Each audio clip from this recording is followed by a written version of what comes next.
Jonah 1, verses 1 through 3. The word of the Lord came to Jonah, son of Amittai. Go to the great city of Nineveh and preach against it, because its wickedness has come up before me. But Jonah ran away from the Lord and headed for Tarshish. He went down to Joppa, where he found a ship bound for that port. After paying the fare, he went aboard and sailed for Tarshish to flee from the Lord. Where were you when you first heard of Jonah, son of Amittai?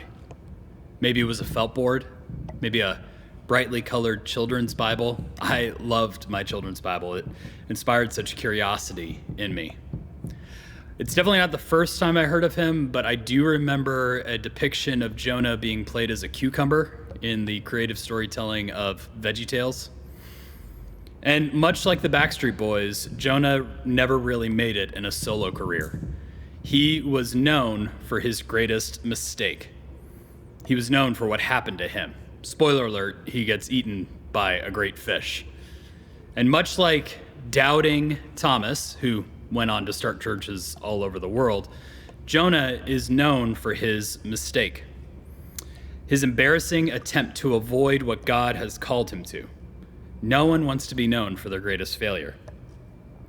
But I believe that as we journey through this book as a church family, we will see that the fish is only half of Jonah's issues.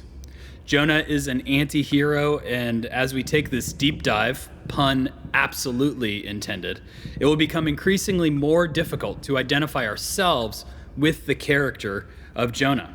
But I believe that in order for us to have the full experience of the story, the full human experience, we need to see ourselves reflected in Jonah.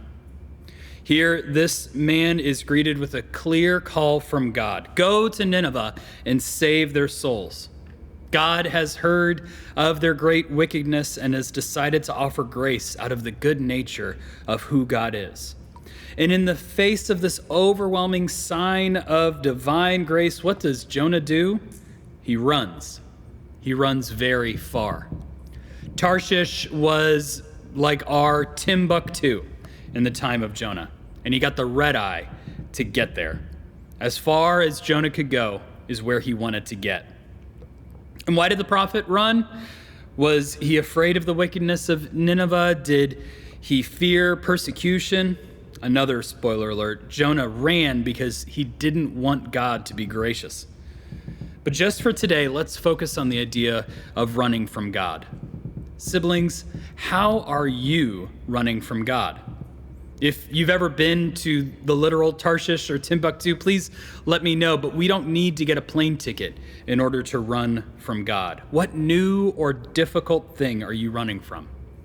Maybe, like Jonah, you identify with the worst or most embarrassing thing you've done. Are you hesitating to share your faith with someone else for fear you have or will make a mistake? Maybe there's an apology that gets caught in your throat because you can't quite face the mistake that you've made. I believe that all of us, if we're really honest, know what it means to run to Tarshish.